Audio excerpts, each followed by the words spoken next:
Chapter 166. I sit at my desk and sign the construction order for a shipyard. An entire shipyard for standardized river steamships. I used to sign orders for tablecloth. It has been a long century. In the wake of the Civil War and hive scourge, the north of the United States expands its influence with feverish energy, and we have made full use of it. Real estate and abandoned farmlands. Factories. Infrastructures. Schools and ports. Private security. There is no sector our tentacular influence will not grasp. Train lines cleave through the frontier on their way west to link the coastal regions, while outposts and small towns bloom across the land like flowers in the desert. Or like cancerous growths, according to AJourneyOfBlackAndRed. We fund many of those new havens. Vampires may not have the drive to invent, but we certainly can back those who do. It matters not if 5 out of 10 ventures fail. A single successful one pays for all the losses. And so, we increase our influence as fast as the mortals do. The wave of corruption and illegal grabbing that comes with it only provides more fuel for us, more emotions to exploit and more puns to play with. Already, I had to send Urchin and John away on their own errands because I could not handle the tide of supplicants waiting for a generous monster to help them. The mortals burn with greed and passion as they swallow native tribes and forsaken land in their unmatched appetite. I thought that the furor of money could distract them from a more insidious agenda. I was wrong. Fooled by anger at their loss, which they attribute to the devil, the black arts, and pretty much everyone but themselves, a group calling themselves the Integrists has risen from the surviving grassroots to cleanse the land of its impurities, especially the people. Their ire spreads generously across several races, creeds, and professions, but what they hate the most is casters. Surprisingly, they are not even the largest pain in my posterior. This achievement goes to the Supernatural Task Force, or STF as they make themselves known. Speaking of which, I hear my guests for tonight. 3 sets of footsteps. Come in, I say, before the secretary knocks. This always has its little effect. The well-dressed woman shuffles in 2 visitors wearing badges pinned on their chests. Their clothes are crumpled yet clean, a sign that they have taken the train from Springfield where they are based. I will never forgive myself for my silliness, when back in 1837 I missed the opportunity to make Marquette the state capital.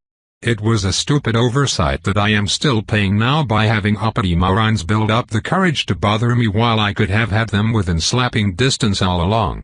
Truly, eternal life means eternal mistakes sometimes. At least I did not die with a large mole on my nose.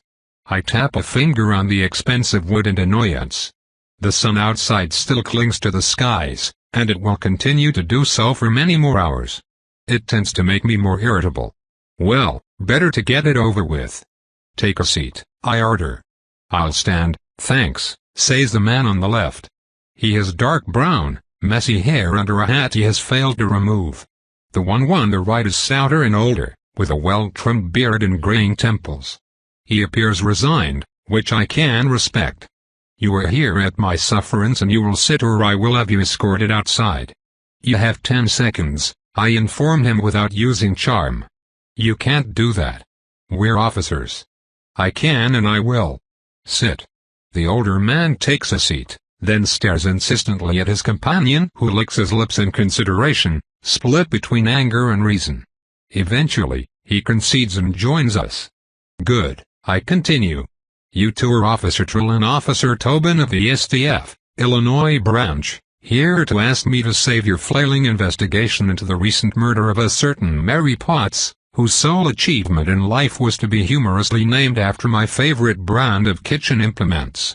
You wish to know if she was murdered by magic. You found me by insistently asking about the owner behind a certain grocery store where said woman often went. Did I miss any relevant points? The young man shows signs of being impressed, the older one stares defiantly. He should know better. I charm and spark the terror in his heart until he does. If you know why we're here then you can tell us what you know, sweetheart.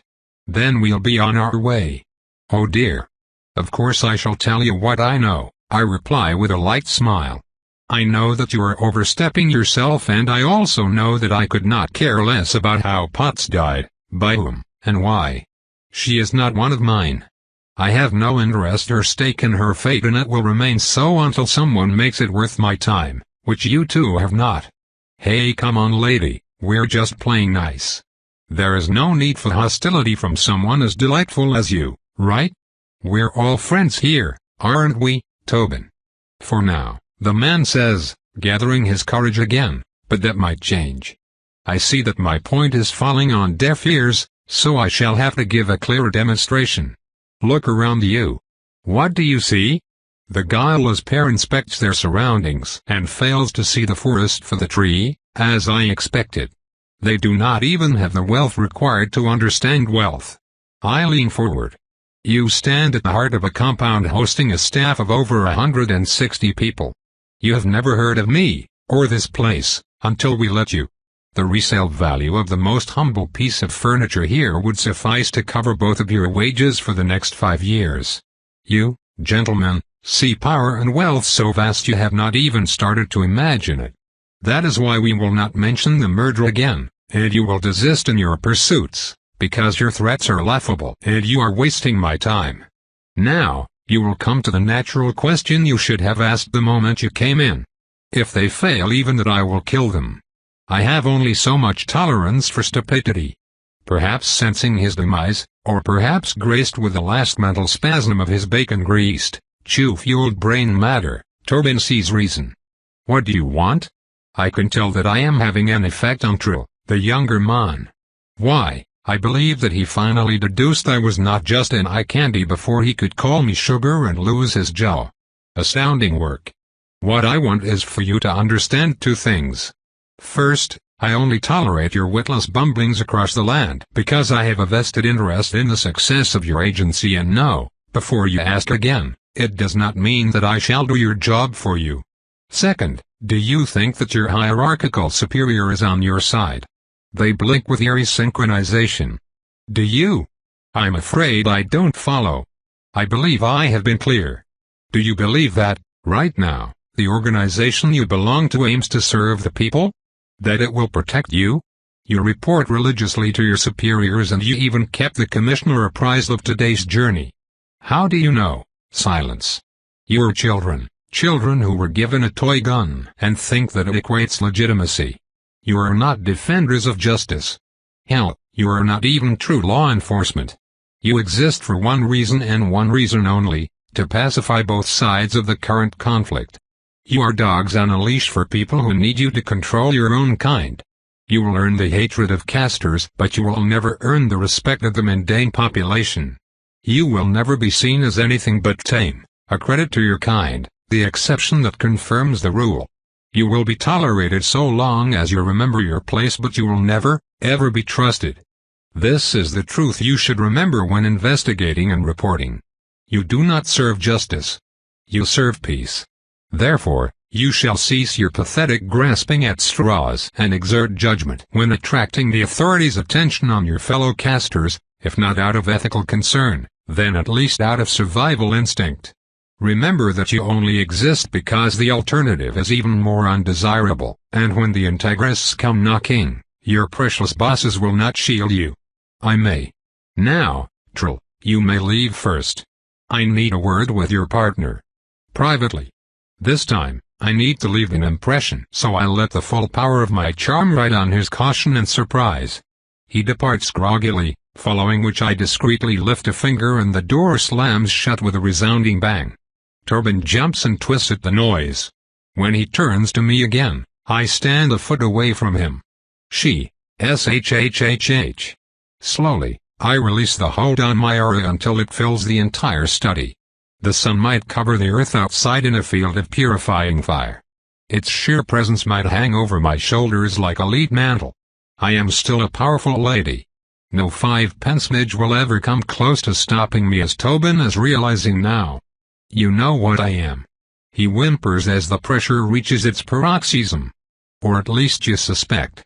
A bit of advice. If you enter it and expecting a vampire, be it night or day, I move behind him and grab his shoulders between my fingers, hard enough to bruise his muscles but without drawing blood. He moans in pain but the magic keeps him stuck in place. My cold breath tickles his ear. His breath comes out in amusing little puffs in the freezing air. You ought to pray to that light god of yours. That you are mistaken. June 16, 1868. Sinead must have caught something on my face. When did he even look up? Because his next remark finds its mark. What bothers you so much, Pippa? Nothing. There is no need to lie to preserve my feelings, I assure you. You can complain to your heart's content. His eyes remain on the skylight he is patiently unscrewing open. Sinead looks dashing in a dark, form-fitting outfit and his panoply of strange tools reinforces the image of dastardly rogue I am getting now. As I watch, another paint-covered nut joins the mounting pile by his feet while behind, the night lights of New York offer both little and far too much light. Very well. I find this task unnerving. I am breaking the law, I whisper. Are you, now? I thought that your very existence broke the law. Not the mortal one, you goose. Ah, so when you hid from the Accords for 20 years it must have been quite uncomfortable. This is different. Because you were not yet one of them and your survival was at stake, yet when it came down to the Accords, you did not hesitate to subjugate your new brood daddy before seeking Constantine's approval. Please use the proper term for progenitors and you will live longer. Are we committing theft or having an argument? You know that we Lycians never fulfill one purpose if we can fulfill three. So I noticed. Another nut joins the pile. The heavy glass pane is only kept in place by a strange suction cup on the roof of the fortified warehouse. It annoys me that he can complete so many tasks efficiently. So then why is it? Some sort of internal system of value. I am stealing from an ally. Technically. There, I said it. We are illegally acquiring Hastings' assets. Despite my best efforts, my intense distress radiates outward clearly, drawing Sinead's eye. I have become a criminal. Oh, if my papa could see me now, he would be so disappointed. What about the murders? What about them? Sinead sighs heavily. Ariane, my dearest eldritch duckling. Oi? You do not expect for a single instant that this entire operation will end without the Accords opposing us, do you? You will have to choose between your allegiance and my cause, sooner or later. I doubt they will do more than slap you on the wrist, but you will burn bridges before we head back home, and although our departure favors your side, there are some who will be blinded by greed. You must accept this. HMPH. Is he right? We are all given leeways in the manner we conduct our affairs. If my goal benefits the Accords, would they truly resent me? A part of me wants to believe that they would give me a grumbling recognition, the other realizes that I am expected to transfer ownership of the blood slave to my own kin. Will they fear me for my resourcefulness, or blame me for being naive? You are not fully convinced, Sinead observes. Do not presume. If you were convinced, you would be annoyed that I was right from the start, and then you would threaten to eat me. There it is. Well, are you? None of it matters because I already committed to the freedom of the Lycians in my heart. So long as we do not mess up, I will not have to choose, and Sinead. I glare. It really is in your best interest. That I am never forced to choose. I think I hurt him a little bit. You truly do not see me as your equal, though I can hardly blame you. I am but a husk of my true self now, and young pipits must protect themselves first. You have had it hard and you still decided to help against your own short-sighted interests. I shall take heart in this. I shall accept that I remain a liability. For now. Sinead pushes down and the glass panel pops from its hinges with worrisome ease. He shifts his grasp and grabs the heavy piece of glass back in almost as smoothly as I would have done it. I realize that this is the first time I have seen him do labor work, and he is significantly stronger than I expected, probably more so than a human. I do find the contracting muscles of his forearm slightly distracting, although I will never voice it out loud. Like what you see? He whispers, and I frown. No time for that. We have to get in. Syed places the glass panel down on the roof tiles. He quickly dons strange clawed gloves and dives through the opening first, which means that I get a good look at his butt. Some expeditions pay for themselves. I follow him and we soon cling to a horizontal support beam far above the open ground under us. The storage space extends below us over a large surface, organized in long shelves packed with nondescript crates bearing letters and numbers. I sniff the air and notice a strange resin smell. Below, the ground shimmers in my aura perception. Enchanted dust, Syed whispers. We can't touch the ground. I am familiar with this anti-burglar measure. I would use the same in my private collection, but I abhor the smell and dusty appearance it gives to a place. I much prefer to rely on strategically placed defensive arrays and some choice paintings of the Watcher. Somewhere to the front of us, a lone lantern swings with the slow gait of a late night guard. We follow his progress in perfect silence for long minutes until he passes right below us. He is an old midge with liver spots and a lurch. He wears an old gauntlet and yawns, but his feet land in the footprints of previous patrols with unerring precision. He stops at the edge of the row we find ourselves in, lifts his face and scowls. I see two white orbs and realize that he is blind. A draft? The old man considers the question, but tonight, the weather is particularly clement. There's little wind. He ends up shrugging and resuming his patrol until a door opens and slams closed. We must hurry, Syed says. He will not call for help. His heartbeat remained steady and he didn't smell like fear. Is it good or bad that I cannot hide my arousal? I agree with your assessment. Guards are almost as worried of triggering a false alarm than they are of missing a real one. We have 10 minutes to make sure that another draft does not push him to reconsider. We crawl along the beam, Syed moving with cat-like grace in front of me. I do the same but I use my own claws instead. Why did we have to wear black again? There is no one here, I notice. Just in case, and do not pretend like you are not ecstatic to be wearing trousers. Hush. I would never be caught dead wearing this strange suit. Fortunately, Syed gave mine a small, rigid skirt that reaches to my knees. I am only mildly scandalous in my own eyes, which is all that matters in the end. Syed inspects the letters and numbers on the row before angling to the side on a perpendicular beam. It takes little time for us to be above our destination. We attach ropes to the wood above us then secure them in our harness. The two of us rappel downward until we are but a few handspans above the shelf. Second row from the bottom. The small one. Could you get it? Too heavy for me, he whispers, the voice imperceptible for anyone but a vampire. I hiss softly and lower myself a bit more. As I go lower, I feel him lean toward my descending figure to take a good whiff. Ugh. Is he a dog? I pinch his butt on my way back. Don't, I warn with a growl. Ooh, I kind of like that. Very daring puppet. Does the danger get the essence pumping? Your face is red and puffy and you look like a bat. You're lovely too. Open the damn box, princeling. But of course. I grumble and maintain the container in a stable position while Syed lowers himself to my position to work on the opening. He easily pops a few nails out with full focus.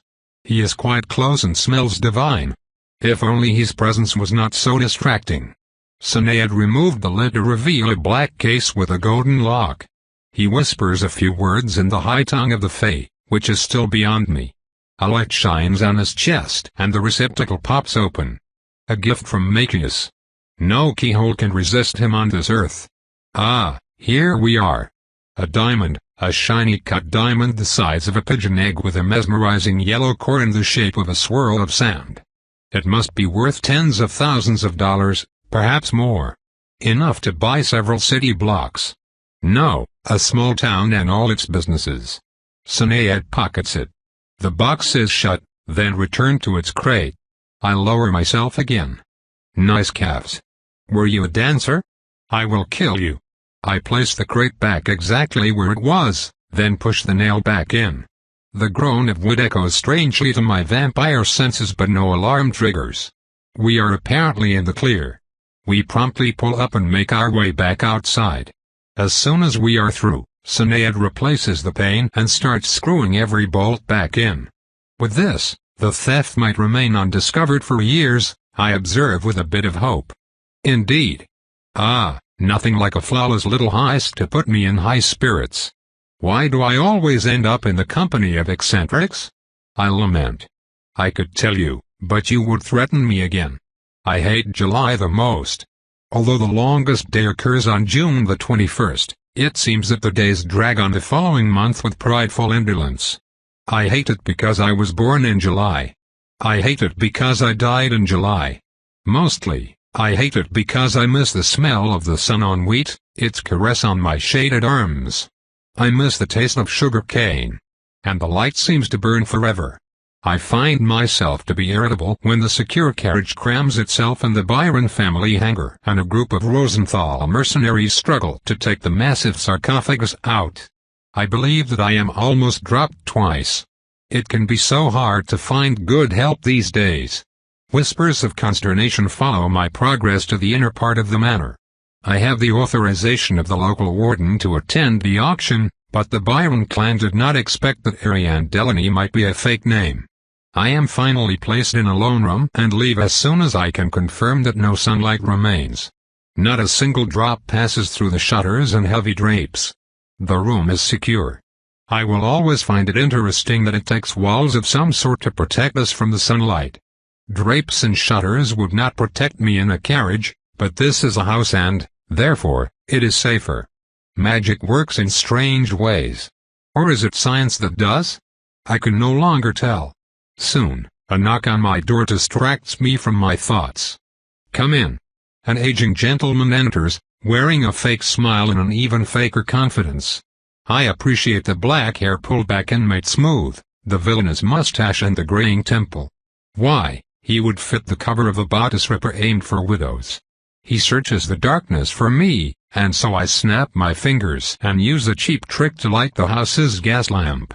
As expected, his improved visibility does not settle his nerves. My name is Ariane. Thank you for accommodating me this afternoon. And I'm Andrew Byron. It is my honor to welcome a guest such as yourself in my humble abode. You received an invitation? He knows quite a bit. I did. Right there, I tell him, showing a cream envelope. Yes. Yes, indeed. His eyes narrow, go to the shutters. He assesses his chances, just in case. I take no umbrage. I would have done the same. Before you calculate the risks, consider two things, I tell him. First, one cannot uninvite a vampire during the day unless they misbehaved. After all, what manner of host condemns his guest to a fiery death? Second, we are not inside of your home. I promise you that this is my manor. The public wing, reserved for auctions and events. This is nobody's home but Prophet's. Although, if you doubt me then by all means, try to banish me. I taste fear and the quickening of his heart. There is no need for this. If you want an item, I can deliver it to you and you can be on your way. I tisk at the cold reception. As tempting as it might sound, you are in good standing with the warden and so I shall attend your auction like any guest. You will make arrangements so that I am not disturbed in the lodge's antechamber, of course. His eyes narrow with suspicion. When he next speaks, his cultured voice may be controlled, but I hear the slight tension underneath. Warden. My contact among your kind is named Samuel. Oh, that youngling? How amusing. No, we wardens do not handle the day-to-day business. And I assure you, if we take an interest in your affairs, you will most certainly notice. I release the hold on my aura until frost crawls on the mirror and darkness creeps at the edge of the room. I am quite convinced, Melody. I will make the necessary arrangements. Let it not be said that the Byrons would fail to receive esteemed guests, no matter who they might be. Excellent.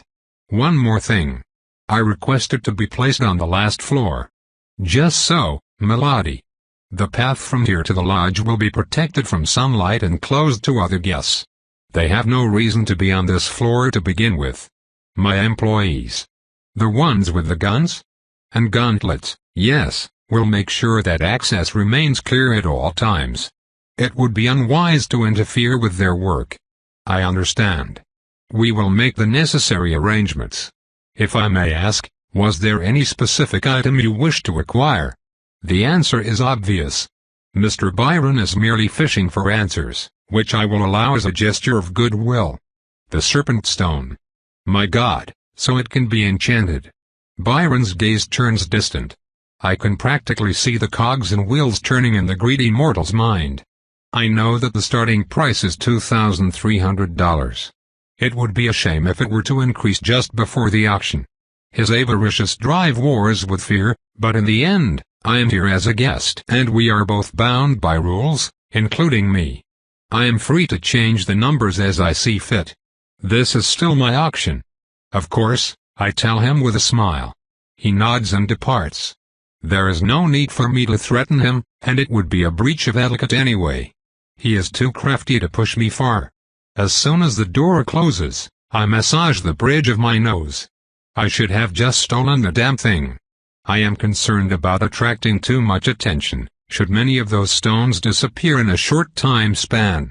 Golem cores might be exceedingly rare, but the ability to craft a suitable one is even rarer, and only the richest Mitch families build one in the hope that it will benefit their dynasty. A wave of acquisition would seem suspicious, especially because there are no other known uses for them, except, of course, massive rituals. And this is the sort of warning that the Accords will look for. A short wait later, the head of the mercenaries informs me that I may attend the event and I leave the room behind me. This would be a good place to try and assassinate me, so the secrecy and escort are important. I walk across an empty floor with the stairs down retracted thanks to an ingenious mechanism. All the windows are shuttered and covered, while a bobbing light awaits me in front of a double door.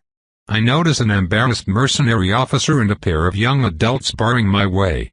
The man smiles, and I immediately notice the familiarity with Byron Sr.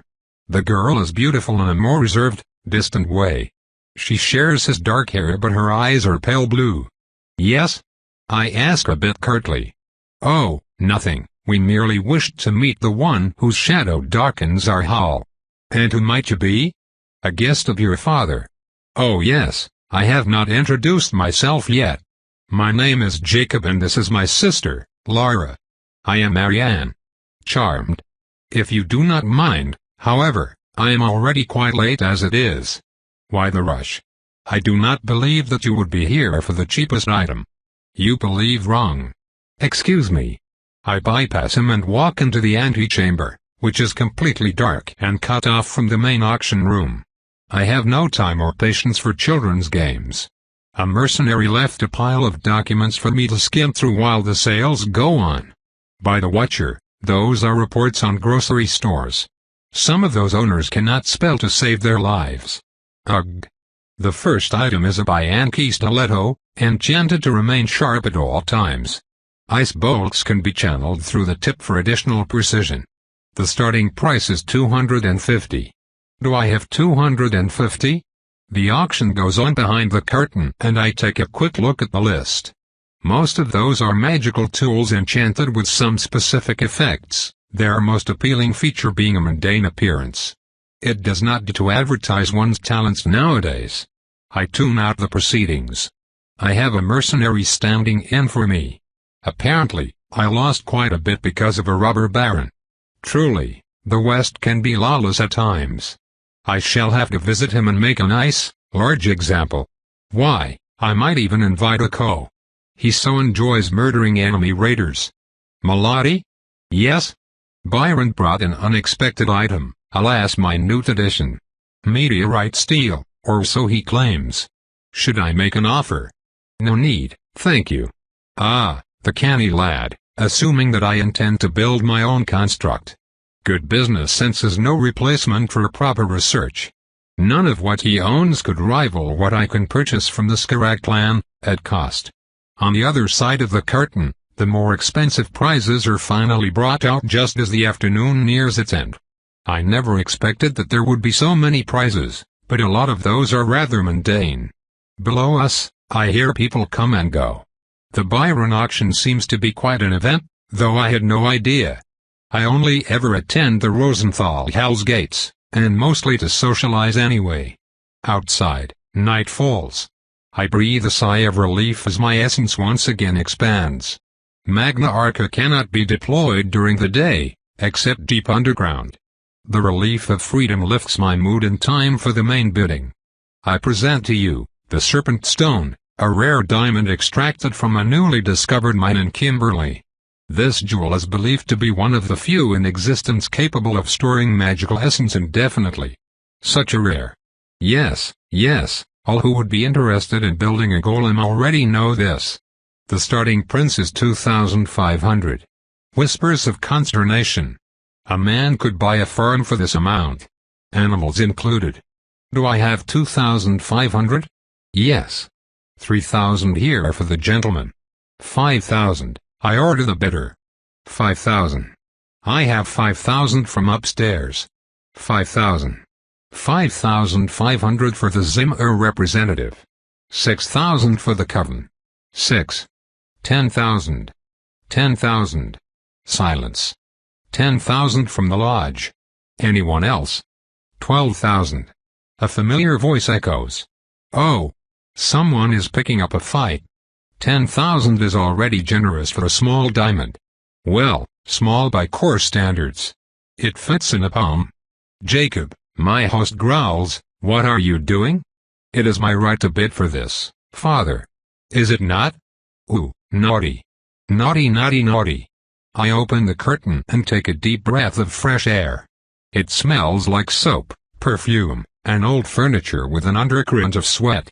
The auction room resembles an opera house, with the scene replaced by a pulpit and several chests. 50 breaths provide an interesting background to the current drama, one that I will end before it ever begins. I will make a point, and I shall do so without breaking the rules. I will not even deploy my aura. Doing so would frighten the audience. I lean on the balustrade, the mercenary captain moving aside with all haste. Below, 100 eyes peer at me in my pleasant lilac dress. Mostly, they see the hint of purple in my iris, the watcher revealing its ancient presence. A deathly quiet spreads across the assembly and Jacob's smirk turns into a grimace of horror. 13,000. This time, I remain unchallenged. Byron Sr. invites me to collect my prize and I send the mercenary to do so, carrying a banknote with the proper amount. A pair of panicked security guards drag the son out under the fascinated gazes of the attendees, and my own. He orders one of his men to present the last item and climbs the stairs to deliver the stone to me. I take ownership of it without a word. I watch, amused, as he turns around to welcome the bag, possibly a gesture of apology, but by the time he faces me again, I am already gone. If Jacob thinks that he can outrun me at night, he has a nice surprise coming. The little twerp should have gone home instead. The next day. I almost drowned and you want to make peace? She crashed into my carriage, father. We must retaliate, or at least protest, or we will never be taken seriously again. Andrew Byron glared at his foolish son. The boy was shaken, obviously. He was hiding his fear under a layer of bravado, a good strategy but not one that will serve him right now.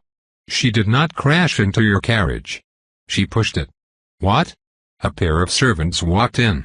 They carried between themselves a pane of steel taken from the door. Impossibly, they showed the indent of two elegant hands. As I said, she pushed her carriage into the river. I was informed that vampires prefer to wield power from the shadows, yet it seems that some take a more hands-on approach, if you will pardon me, when they perceive a slight. Andrew signaled the servant to pick the letter he had finished closing, ignoring his fulminating child. Mr. Slocum, you will give this bank order of $3,000 to Samuel, with a request to send it to the one known as Ariane, please. As for you, Jacob, you will keep this warning in your room from now on and until I deem the lesson learned. That was a warning. Yes, my son. It was, or the impact would have been in your ribs instead. Chapter 167 September 1869, near the Vampire Fortress in Boston. A blur. I use a thorn root to try and hamper him but the man reacts immediately. Magna Arca. His soul weapon splits into two identical axes. Their edges glow in ominous crimson. A wolf-like cloak covers his head, only leaving a braided blonde beard visible. He bellows. The axes bite and shred through the roots I send after him. It hurts. I lunge and push him back with a carefully aimed, miraged attack. We exchange a series of strikes, him, the furious whirlwind of destruction, and I, the elusive flare. I manage to land a few hits, but the wolfskin inflates and covers the wound. I am running out of time. He is pushing me towards the other.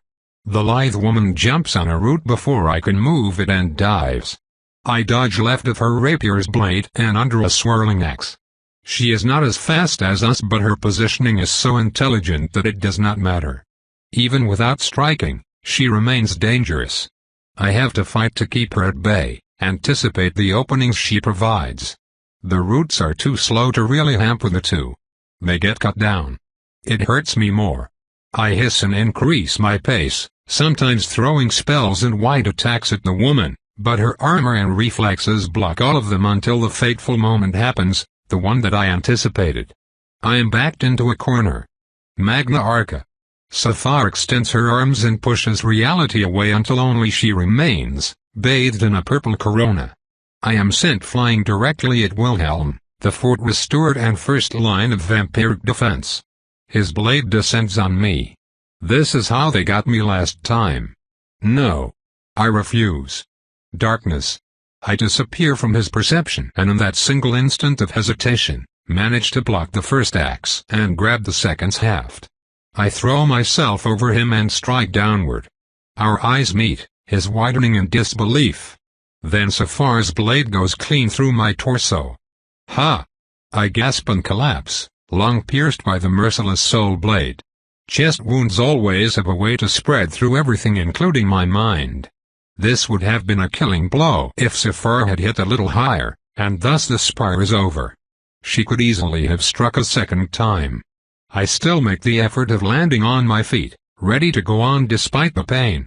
Complacency leads to death. I stand up to salute. The thorns disappear, giving way to the wild forest around the fortress. The distant sounds of the river return while the light pales, losing its purple sheen. Nature breathes again. Thank you for this spar, Lady Safar, steward. An impressive display, Lady Ariane. Your control over the tendrils has improved dramatically. I am certain that with a little more practice, they will be redoubtable even against Jarek, Safar politely states. Yes, Wilhelm adds, I am uniquely suited to disabling them.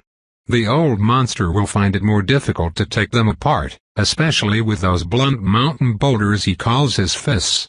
I would thank them effusively if my pride did not sting me so much. Objectively, I am aware that they are two experienced lords and I am new at this. Subjectively, I want to wipe the floor with them. I believe that Malakim and my sire changed my perspective. Anything else but complete domination will be unequal to the task of taking them down. I must be patient, but time marches on and I have yet to find a real way to defeat them in combat. The weapon we have found in the Mediterranean is just a blade, it will not guarantee victory. With the amount of magical tools at the disposal of both Nirari and Semiramis, I doubt that we will be able to outsmart them and catch them off guard. A fight will be involved. I hope I will have the time to catch up. I must thank you for the opportunity to practice. I believe that centuries of training made work sessions redundant, yet it appears that we can still learn and have a pleasant time together, Safar says. Old ones tend to avoid practicing together back in Europe. Competition can be fierce and few would wish to display the exact extent of their abilities, Wilhelm explains. I always assumed that lords and ladies knew their techniques intimately after all those years fighting each other, I reply with a frown. We can improve too, dear one, Safar replies with a twinkle of amusement in her sky-blue eyes. Facing a faction in pitched battle every 50 years is a suboptimal way to assess the talent of individual fighters. Spars are without doubt more interesting. It also helps that some of the action can be seen from the western garden of the manor, so that courtiers and masters remind themselves of the path yet to walk, and the power we wield. I have her talk, my dear. You leave quite an impression on the newcomers. Now, Wilhelm, I know of a cabin by the river. Would you like to spend some time? I would love to. I would invite you as well, Ariane, if I did not know that you are not yet comfortable with this sort of arrangement.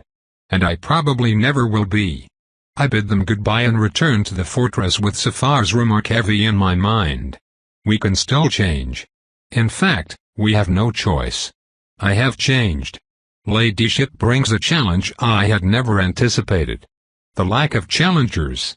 Yes, I can play games where I give the mortals a chance, and yes, I can still find worthy blood, but the strength of their essence is a droplet in a lake when my sire is a sea. I face the greed and corruption I have faced before. Anger is an old, familiar song. They taste like different takes on a classic recipe, good but not daring, not unique. I am well fed but starved for novelty with little prospects. The immense power I drew from Akko allowed me to expand my Magna Arca to over 80 yards, almost twice what I could do when I ascended, while practice has refined the control over it in the tendrils. It will not matter.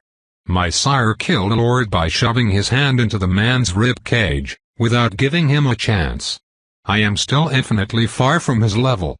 Sometimes, it feels like running a race my opponent finished before I could cross the starting line. I have changed. My place in the world has changed. More importantly, the world itself has moved on at breakneck speed, not waiting for anyone or anything. I tried to head back to my family home back in Louisiana. I lost my way. Where once was only soaked wilderness, now slums and even nicer houses sprawled in a tentacular, decades-long explosion to mold the land to the will of civilization. Creole, French, and Spanish influences endured and married in a subtle, spicy mix. The Chateaubriand turned into a bayou which turned into a grave for my memories and for my friends. Constanze just died. She was my last friend alive. She perished in her sleep, and will be mourned by the extended family she created with her doctor husband. Lucien had died during the war fending off a group of looters I mercilessly identified and executed. With her death, the last string linking me to my human life has been cut. None of those who knew me as a mortal still draw breath. It is finished. Human Ariane is dead. Only I remain. The last one standing. I am 82 years old. There are rare older humans. Many archmages have lived much longer. I am aware of that, yet seeing all those new inventions, and the quickly expanding cities, it can feel like I have lived for centuries. Even ideas progress at such a fast rate. Music, art, philosophy, politics. Old ideas resurface from the abyss of history with new cloaks and new success. Socialism. Nationalism. Concepts unite people who have never met in hatred of others they've never seen. I can only ride the wave of progress and hope to step onto the next before it collapses, taking me under with it. So do the other vampires in power. Once, I considered leading a coup against Constantine, but the canny bastard pulled out the most perfect defense. He distributed his power to those willing and able to take it. Safar handles spying, propaganda, and counterintelligence. Frankly, I do not envy her. I handle diplomacy and economic cooperation while Jarek develops our security forces and private armies. Constantine remains in charge of law and internal affairs, if only because he cannot trust anyone for it. As such, we have reached a balance, and I find myself losing the urge to take revenge for the torture. It does not help that his door is always open to discuss his war golems and how we could put repeater guns on them. Curses. In any case, the Accord's tendrils have wrapped me in their comfortable embrace, and I find little reason to upset the status quo right now. This new and rigid status brings with it a realization that only my true end goal should be a concern right now, the death of my sire. My only hope, currently, is to help the Lycians. There will be another war with Mask before the end of the century, and plenty of opportunities to make some progress. But in the meanwhile the escape attempt is my only path to potent essence. I will not say that I miss the time when survival forced me to gain power quickly. I still wish I did not have to plan for years for another great gain. And time is not on my side. I have much catching up to do, and I have also realized that I do not gain power as I age, contrary to, for example, Melusan. If I want to grow, I must fight for it. Of course, none can match a endeavor's progress, but few realize that we must strive for it. ****. Of course, we will help you, Sinead says pleasantly, although you should have asked for it during our negotiations instead of agreeing so readily. His eyes flash in the darkness while a wind ruffles his golden hair, coming from the ocean. Yes, my good heart and generosity will be the loss of me, I grumble. You harbor feelings towards me, which I understand perfectly. I am, after all, quite the catch, puppet. It would be hypocritical of me to criticize you for falling for my roguish charm. Be careful or I shall make something else fall indeed. But never my interest in you, that is why I shall find a way to help you with your maniacal egotistic ascendant madman problem as soon as I am back in the spheres, I promise. You help me, I help you, puppet. We are past deals. And speaking of deals, this will be our final battlefield. I can feel it. I look around us. Sinead dragged me all the way south from Boston, specifically at Black Harbor, where we killed the Scourge Hive. I have many memories here, not all of them good. Are you quite sure? I take in the surroundings. We stand at the top of the ruined fort looking north, past the ruins of the village below us and at the promontory that hides the caves where we took refuge before the fateful charge. The wind grows and whips blonde strands past my nose. It carries the heavy scent of the ocean with it.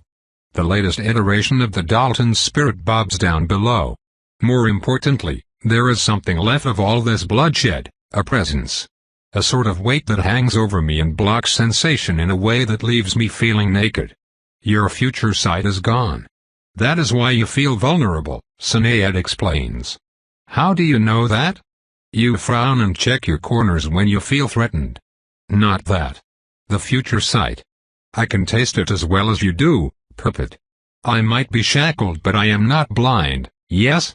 I am certain that you will develop your senses more when you grow up a bit. You just have to relax. How can I relax here when I am cut off from one of my most useful resources? It blocks scrying as well. We will obtain a masking item, of course, but this will help protect us from inquiries. It will not. We are in Roland territory. We will never be allowed to operate here, or build a base. Oh, we will. Remember what you mentioned? The southern faction is focusing on acquiring land and developing a network of safe houses. You want me to fund that one? Precisely. Ugh, do you have any idea how much this will cost me? Just building the thing will cost upwards to $10,000. I have already spent that much on the stone. This is easily 4 months of profit for me. Do you have any idea how much I could achieve with 4 months of this kind of cash flow? If you are in trouble, you could stop paying for the creation of the Chicago Grand Opera House you pushed for, you know? I bet it cost just as much. No. Did you not invite musicians from Vienna and architects from Florence? I bet it cost you a pretty penny. Leave the opera house out of this. It surprises me that you would splurge like that. Sometimes, you are such a miser that I swear you would take the morning's coffee grounds for an evening brew, stretch it a bit. I gasp in absolute outrage. You take that back, mister, or so help me. Ha ha ha, I so enjoy it when you let your emotions surface, puppet. One more benefit of my company, yes? Your alien essence sometimes makes you morose. You are very lucky, Sinead, that I find you endearing. Of course I am lucky, I was born Prince of Summer. Where were we? Oh, yes. The plan. We have a spot, we have a time, we have 3 out of 4 secondary power supplies. We still need the main gem, an anti-scrying device that I have identified, and a containment field. You worry about building us that fortress and I shall identify who we should borrow from. Do you happen to know someone belonging to the Rosenthal Consortium? Yes, I tell him, glad to return the favor, their leader on the continent and I sometimes share a night. Will this hurt him? Well, now I am having second thoughts. Ha ha. Asterisk. The most unfortunate realization that comes with maturity is, tragically, that not everything can be solved with murders. Or rather, I have to handle situations where murder would only create more problems. Fortunately, we have many other tools, some of them only symbolically violent. It certainly helps that the mortals do most of our work for us. If tonight I was transported to a world of isolated, religious parishes where no one goes out after dark, I give it 3 days before a mayor invites me in to take out the town priest. We could not exist in a world without sin, but neither would the humans. The temptation is everywhere, in everyone. Even the meekest man hides in his bosom the flames of desire. We do not even need to fan it. You will not find it here. Shit. Mr. Norman, I finish. The man jumps, terror gripping his chest. I hear the thundering beat of his heart pumping desperately, as it has been for some time. The dark office offers many nooks and crannies between towering file cabinets and monumental desks. It is no wonder that the cornered accountant would miss my presence in the middle of his frantic searches. Now, his growing panic has reached the end of a minute-long crescendo, and the nervous sweat in the air smells of fear, of delicious guilt. I light a match and briefly study the fleeting flame, alien and unwelcoming despite its short life. How Melusan can harness this power, I will never know. It can be pretty, I suppose. My lantern soon shines on me and my prey tonight. Mr. Norman is portly and balding. A neat mustache and good tweed suit would have given him airs of stolen respectability, were it not for his current disheveled state. Although, I suppose that the bribery might have skewed my perception. I watch Mr. Norman calculate his chances with some interest. His breath slows down, anxiety soon replaced by a colder despair. I have backed him into a corner and we both know it. Right now, I have borrowed the appearance of life from my hasting essence. The yellow radiance of the lantern shows a pale woman, lithe and vulnerable. A man of his corpulence would have no trouble overpowering me. He only needs to wrap his fat fingers around my delicate neck and squeeze. Will he try? He will not. Norman sighs one last time. Some will resort to murder when faced with ruin, and the accountant does apparently not count among their number. His exhalation expulses the last of his hope, and I watch his posture collapse under the weight of the situation. He drags a chair, that of his colleague, and collapses into it. A sweep of his handkerchief wipes out perspiration. "How did you find me?" he asks in a low, broken voice. "That is not the right question. You may try again. There is no need for games. I assume that you are one of those who left that horrendous letter at my place of residence. Threatening me. Making demands. What do you people want with me?" Now that is the correct question. We want Johann Kingsley. I watch the confusion bloom on his flushed face. He licks his parched lips while his eyes flutter, trying to place the name. He frowns when he does. John Kingsley? The senator hopeful? What do you mean? You protected his assets, which had been seized at the end of the war for his vocal support of the Confederacy. You have provided this service to a few other people against compensation. As I mentioned in that document I sent, I have taken the liberty of seizing some incriminating documents which will find their way to the authorities if you do not comply with my demands.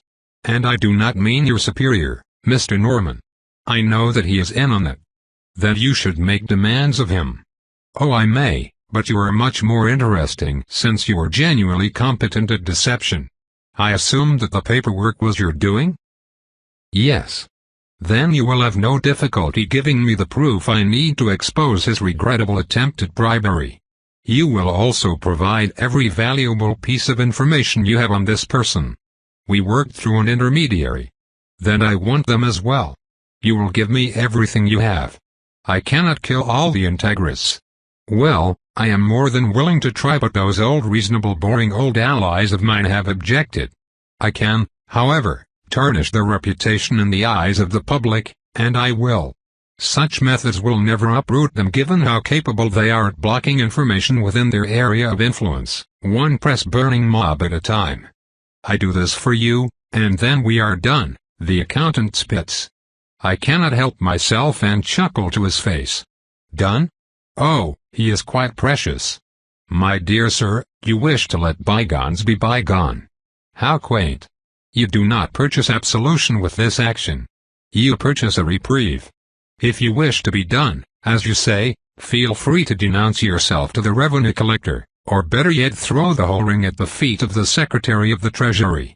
Then you will be done. And so will your house, your reputation, and all the other little things like a private tutor for your 2 children that you sold your honor to purchase. Then, you will have washed away your sin. We will no longer have power over you. In the meanwhile, you are corrupt and stained, Mr. Norman. So long as you continue to enjoy your fortune, you will remain ours to use as we see fit, just like so many of your fellow tax officials. Bend or sacrifice, there is no half measure. Curiously, a flash of realization crosses Mr. Norman's feverish gaze. Wait. I heard rumors. About mysterious folks who look younger than they really are. That's you, isn't it? Who are you people? That is not the right question, Norman. The right question was, what are we? I jump on him and feed. Stupid theatrics always wake up the thirst, and now he just smells too tempting. I erase the last memory and leave, only to find an annoying person lounging languidly against my carriage. I thought you had much to plan? I ask. I can plan and accompany you. A journey west, to the lawless wildlands of the frontier. Guns. Moonshine. A bloodbath. Would you make me a revolver? Why would you ever put yourself in harm's way?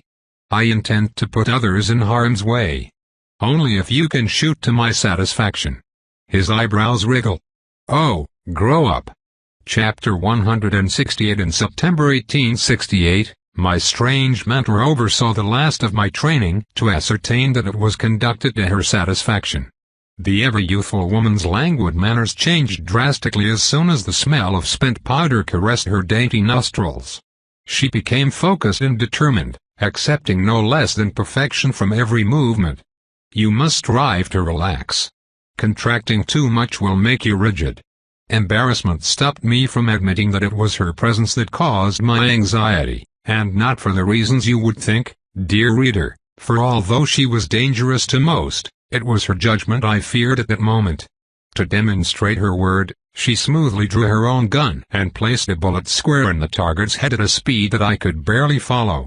Her motion showed a precision and predatory grace that the gentle sex ought not possess. Who would train so much while your unnatural powers already grant you a speed no mundane person can hope to match? I asked with some curiosity. 2 reasons, the blonde woman answered dispassionately. First, you never know when you will meet your match. Never assume you are the best, or you will surely be proven wrong. The second, one must always strive for perfection, for stagnation leads to complacency, and complacency, to death. She glared then, and I found behind the sapphire of her eyes the weight of decades of strife. But you are far from having this issue, are you not, my young friend? Let me see your fanning. I planted my feet firmly on the ground and faced the targets with the determination and phlegm that had led my nation through Napoleon's war. With a sweeping motion, I lay punishment upon each in turn, sending hay and wood up in the air. Bullseye. In an instant, all of the strawmen lay defeated. Adequate. Next, you will demonstrate your accuracy with a rifle. Accepting the veiled compliment, I returned to the table to pick up my repeater gun. The time had come to show the results of months of grueling practice, and although I chafed at the constraints placed upon me, I knew I must heed the words of my grandfather Cecil. Any weapon a man wields without expertise is aimed at himself. Sitting, standing, and lying prone, I proved my worth by shooting where she indicated. 100 Frenchmen and Indians did I slay in my mind. 100 outlaws fell to my bullets, until the barrel smoked like an old sailor. Not bad at all, the mysterious woman finally conceded. I believe that I missed a few, I admitted. To master a weapon is the work of a lifetime. Your current skill surpasses what I demand from my security personnel. You have talent, but let us see if that talent translates in a real situation. Come. I grabbed more cartridges and followed her with a determined step. The firing range stood outside of the city of Marquette, and the empty field it occupied was well lit by carefully placed lanterns to accommodate the nocturnal habit of its beautiful owner. From there, we made our way to a pair of warehouses I knew were used to store caravan supplies. The old structure stood a lonely vigil in the night, stained by years of rain and snow. To my surprise, multiple lanterns now adorned their dilapidated surface. In this exercise, the enemy has occupied the structure. Your task is to liberate it. I will provide illusions that you must take down quickly in order to pass. How will you know if I hit them? The stern glare I received was answer enough, and so I made sure that the repeater and revolver were properly loaded before prowling forward like a Bengal tiger. A Bengal is always prepared. I moved fearlessly in the shadows of the derelict buildings, carefully making sure not to expose myself to some dastardly trap. My examiner tonight was as elegant as she was devious, drawing on years of experience in careful planning and strategy, no doubt. I had to show a flexible mind and a stiff upper lip if I were to succeed. I finally reached the wall and moved against it to cover my back. I saw her standing slightly behind me like a judgmental shadow as I watched behind me. Her magical glove was out. I had to give a good account of myself. I strode forward and checked the corner, finding the blurry figures of a pair of sentries in front of the main door. Bam! Bam! They dispersed in the wind while two more popped out from the roof. My rifle roared twice more and they joined their illusory companion. Quickly, I crossed the open space and turned at the last moment, lining a fantastic shot on the roof of the building I just left. Shadows near the shutters. I lay fire and was rewarded with more fading lights. Then, the doors at my back rattled. I dropped my rifle, turned like the wind, and drew like the thunder, taking out three figures one after the other. A noise like broken glass warned me of my impending doom and I rolled to the side. A shade appeared at a nearby window and I saw the maw of a gun rising. With blinding speed, I shifted my weight and opened on the place, giving it what for, but alas, I was not done. Another figure raced from the side. Damnation! I was out of bullets. Listening only to my courage, I rammed the closest door to find the dusty interior devoid of light and activity. I opened the cylinder and let the empty cartridges roll on the ground. A flip of the wrist and I held more, shoving them forcefully into the rotating chambers as if my life depended on it. I only had the briefest warning before the last shade followed me in. I swear that I felt more than heard its presence, but I was already moving before it could properly materialize. A last detonation, and the place became quiet again. I would not let my guard down. Scrutating the darkness, I stalked forth. The interior of the warehouse was musty and devoid of any furniture save for a few empty crates, so the danger would either come from the outside or from up. I kept moving, taking great care not to be heard. My caution and slow progress found its reward when a commotion from the second floor warned me of yet another foe. Footsteps groaned above. I waited, then seized my moment. A couple of blind shots found the last of my quarry. Good instincts. I turned and aimed out of habit, only for a dainty hand to grip both handle and hammer before I could pull the trigger again. It was her.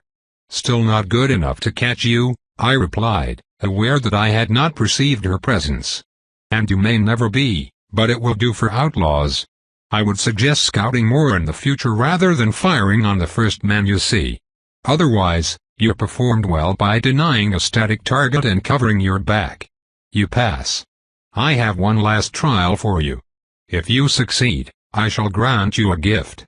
A last ordeal. I have verified your aim and your nerves, now I will test your heart.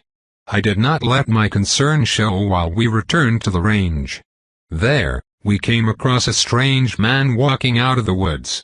What an original he was, I thought, to walk around without a shirt, but then he grinned and in his eyes, there was a savagery that sent shivers down my spine. Even the person's grin possessed a bit of snarl, as if it could distend and swallow me whole. You might think me too emotional, or even cowardly, dear reader, yet I assure you that the world is so filled with wondrous and terrifying sights that one's instinct is sometimes all that stands between a brave man and certain death. So it was that I approached the newcomer with circumspection despite his amenable demeanor and partial nakedness, and my weariness proved well-founded. No sooner had I reached handshaking distance that the rogue pulled a large knife from his belt, a weapon he had hidden at his back. You can imagine that I drew this very instant, and took a step back, ready to give him what for. "What is the meaning of this, sir?" I demanded. "This man will deliver the last test. In order to pass, you must kill him," Miss Delaney explained calmly. My blood boiled in my veins hearing this outrageous claim. Me, a cold-blooded murderer. Never, I say. Never. I took on the gun to bring order to this lawless land, but an order driven by justice, not blind violence. You will face many dangerous situations, Mr. Bingle, where to hesitate is to die. This man is under my thrall. I have ordered him to kill you if you do not kill him first. I inspected my would-be victim, currently twirling his blade between agile fingers. His disparaging rictus told me that there was a real person under that strange attitude and even stranger apparel. He took a step forward, and I aimed at Ryan Delaney. "If you tell the truth, Milady, then you are the one who drives this person to murder, therefore it is your influence I must undo to win the day. I know that my chances are slim, yet when the day of reckoning comes, you will not find me wanting. A Bingle always fights with honor, no matter the odds. Release him, if you please." I watched the mysterious woman blink with strange slowness until her rakish, accented voice almost made me jump. "Well, he got you there, boss lady. It's as I told June," I told her. "This Bingle lad got some spine and no mistake." "Indeed, sir," I replied, "and I will not pretend that this is just an exercise. I loaded my revolver with real bullets. One does not wield such a tool carelessly." To answer, and to my dismay, my beautiful host grabbed her handbag from a nearby post and picked a small gun from its recess. Before I could react, she had calmly shot the strange man in the chest.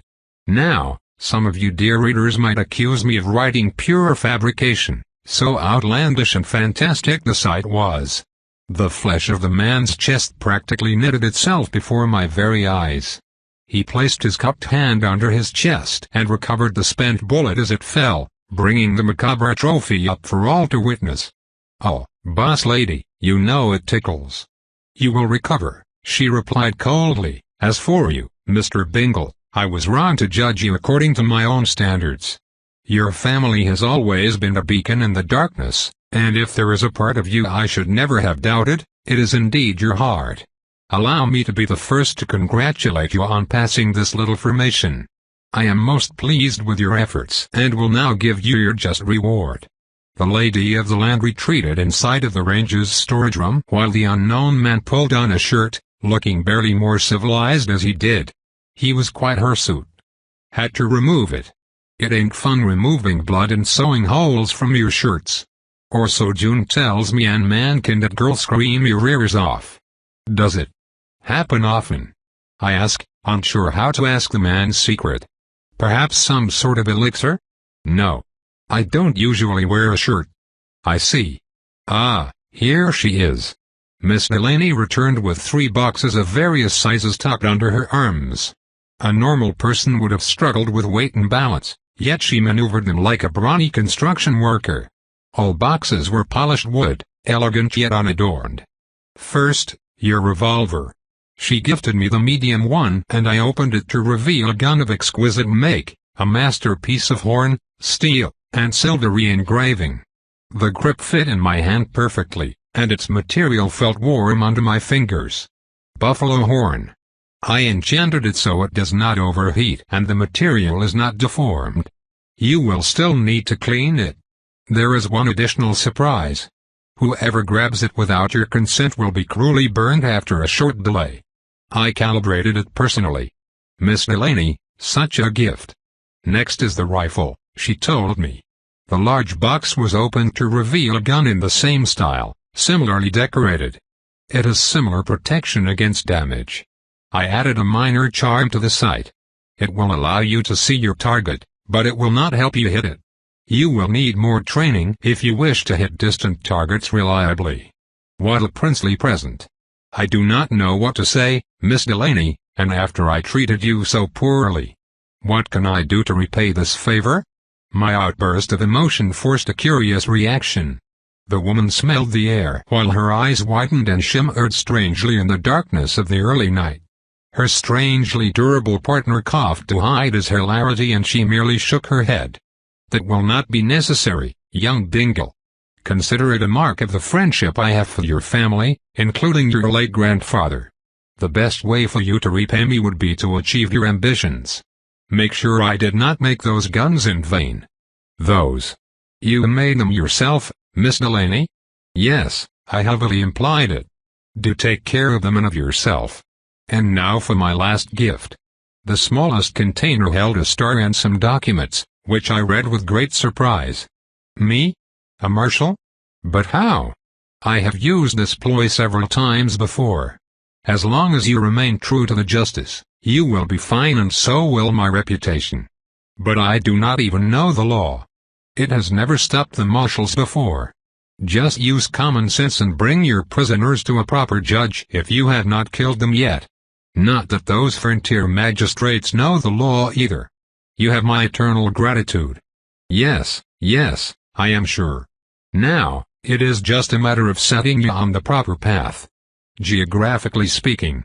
We discussed some more until the time came to return to the city. I addressed the durable man, whose name is Jeffrey, before he could leave us. "Good sir, might I know how you were able to heal so fast?" "Cursed as well, kid. And no, before you ask, I may not use it to heal the wounded and save the planet. Some gifts are not worth the loss, especially for you. You must be correct, and you have my sympathy, sir. You're a good lad." He smiled, more bitterly than before. She was right. You cannot join us accursed ones because you are meant to be the best of what a dreaming humanity has to offer. Make sure you shoot straight, kid, and make sure you shoot first as well. Asterisk asterisk asterisk. With my promotion as an official law enforcer came the question of where to start. Despite my enthusiasm, my knowledge of the frontier remained quite limited, and although I had no doubt that dens of sin and crime existed all throughout the land, I would have to start somewhere. Miss Delaney suggested that I accompany her on a trip west where she intended to solve some railroad-related problems. Indeed, the ravenous American spirit of entrepreneurship could not be quelled by distance or risk. Railroad companies already planned lines to bridge the populated west and east coast, which were also populated but by savages, a situation they intended to remedy. My gracious host's convoy would depart Illinois to join the Santa Fe Trail through the recently born state of Kansas. More specifically, our destination was to be the town of Council Grove, where settlers could pass unmolested, in theory.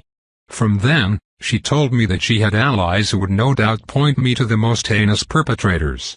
And so it was that we departed, 50 people poor enough in appearance yet rich enough in weapons to dissuade even the most daring of bandits.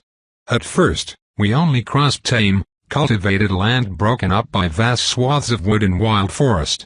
Only the howl of wolves lent a touch of ferocity to an otherwise calm place, and we often found hotels and inns to rest at night. I knew it would not last. After a week of travel, the landscape around me changed drastically.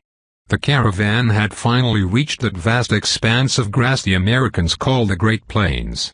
Ah, dear readers, words fail to express the sensation of immensity that enveloped me day after day, crossing the sea of green, where the horizon seems to extend to infinity, yet valleys would mask much like a tall wave hiding the hull of a ship. I found myself daydreaming upon my horse, valiant, as the trip went on. It was not the exhaustion that pushed me to such languid depths, but the memory of my native Surrey I had left behind without, as the locals call it, a lick of sense.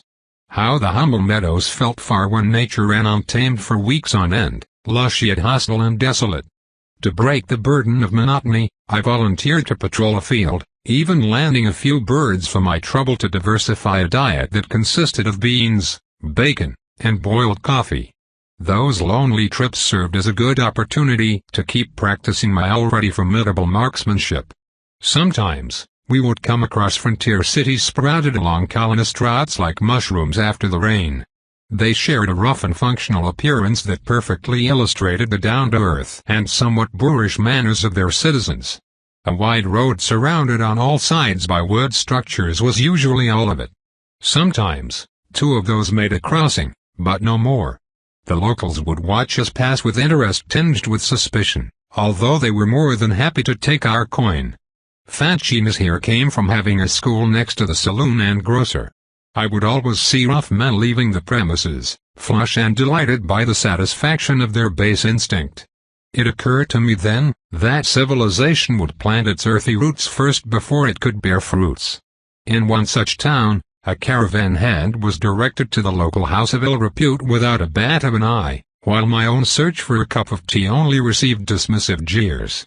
Truly, the spirit of adventure required a great many sacrifices, and I knew that from now on, I would not leave a proper city without a good supply. Truly, my only intelligent conversations came from the ever-mysterious Miss Delaney. "How can you stand traveling for so long?" I asked her.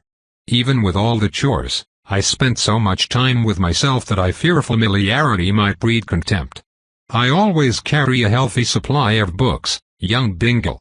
One can travel and see a unique landscape, or travel with books and see 10.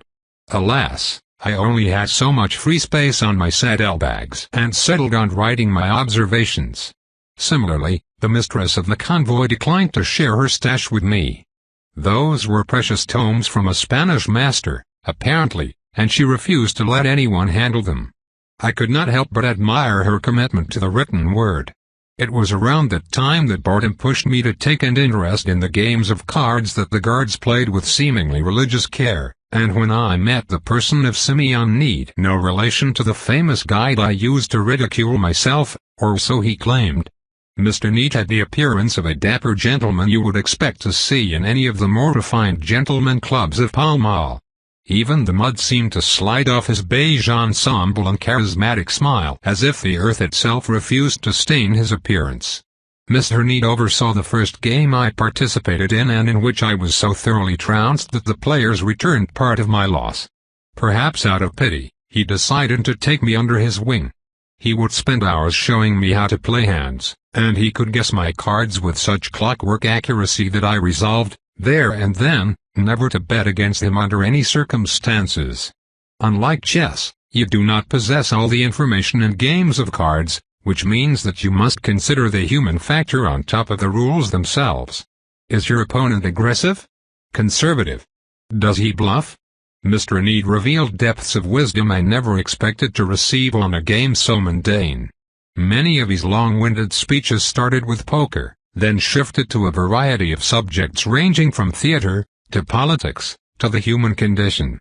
My peculiar teacher displayed such a strange combination of jaded boredom and benevolent amusement that I suspected he might be of a similar nature to Miss Delaney and Mr. Jeffy. On the contrary to Miss Delaney, however, he kept less nocturnal habits, and so I assumed that he did not share her plight. As days went by, I made the first fateful encounter of what would turn out to be a years-long journey.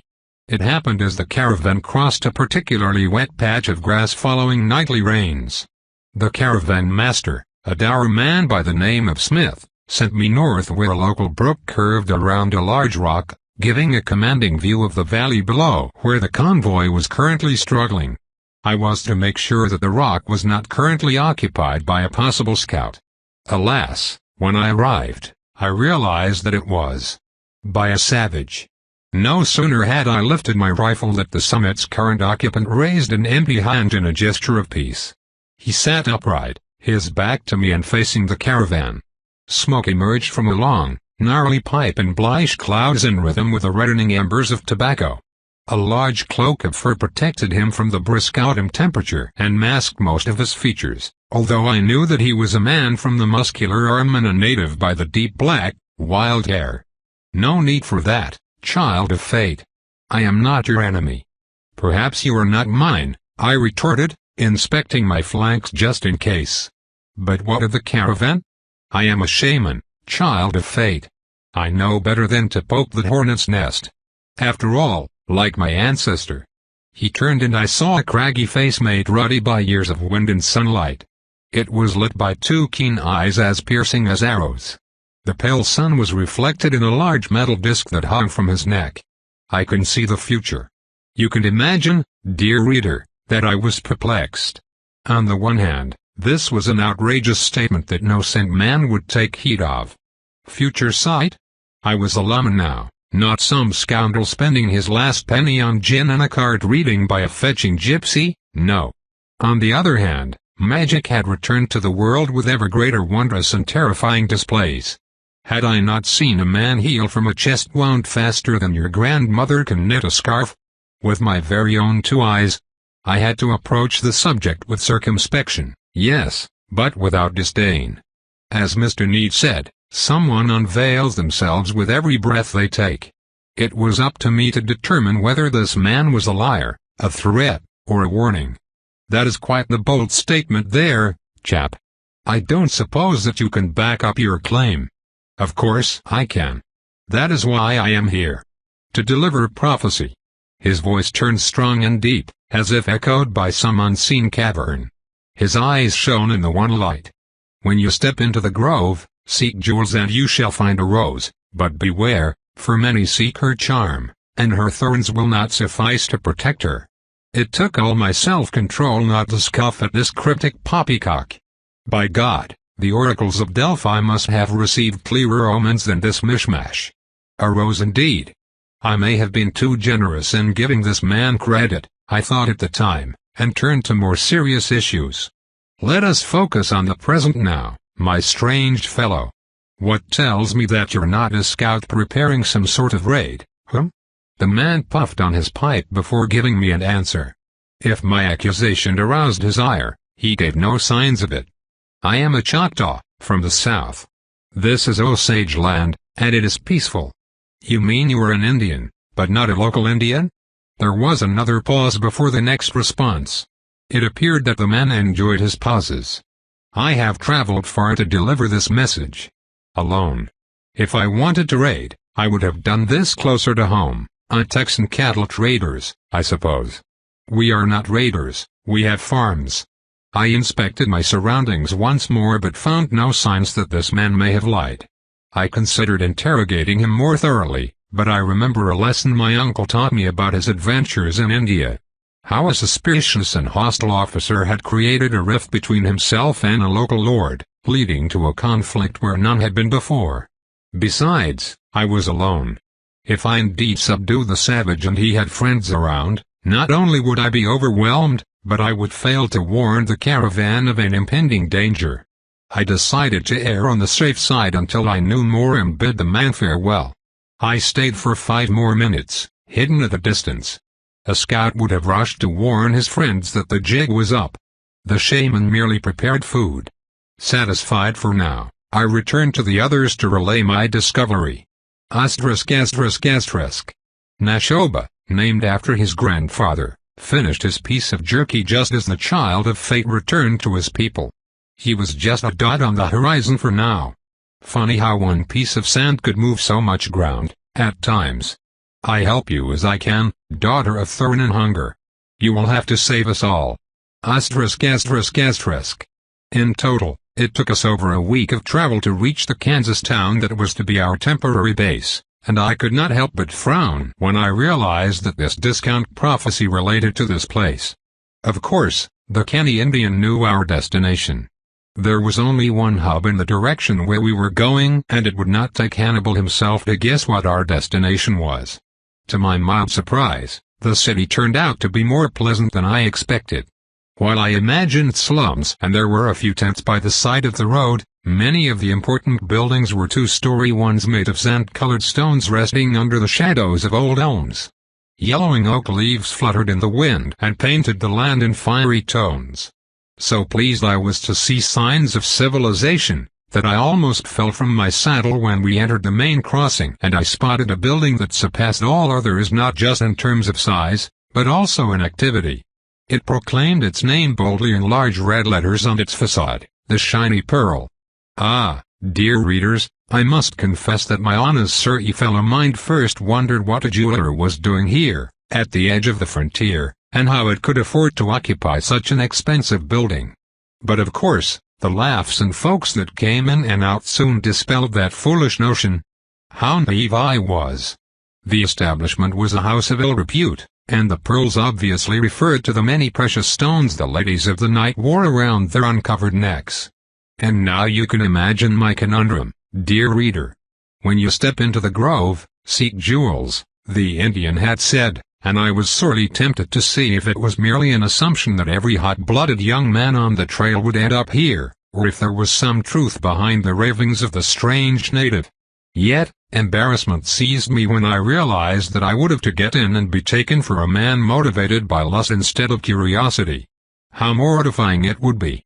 It was then that Mr. Need placed an arm around my shoulder, eliciting an unfortunate yelp from yours truly. We do not need you to set up camp, young one. If you wish to stay a while, you may.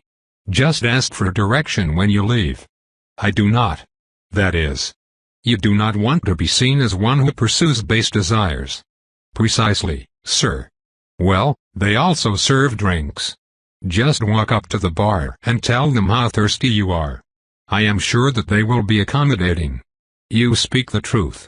Well then, I must make sure. I told him. My feet carried me to the open door, past the man smelling strongly of alcohol and perfume. I entered with low expectations, and it was then that my entire attention was captured by Rose in the Swamp, an ephemeral flash of beauty in a sea of mediocrity. The heavens had picked fire and passion from the canopy of the stars and placed them in a container, under coppery hair and behind eyes like the darkest velvet. It was then that I saw her. The woman. And my world fell apart. Asterisk. You know, in the spheres of Lycia, only the oldest ones attempt to pursue this manner of projects, Sinead says in the darkness of the secured carriage. I tap a talon against my cup. The improvised chime drowns the sounds of the outside. I am merely steering fate in a certain direction. My instincts tell me it must be so. That is what they say as well. This will not hurt anything but their feelings, and I deem the long-term benefit worth it. After all, we are speaking about nothing short of the survival of this world. I must stack the odds in my favor. I hope you do not choke on these words later, my dear, but if you do, I wish to be there to see it. Tope continued.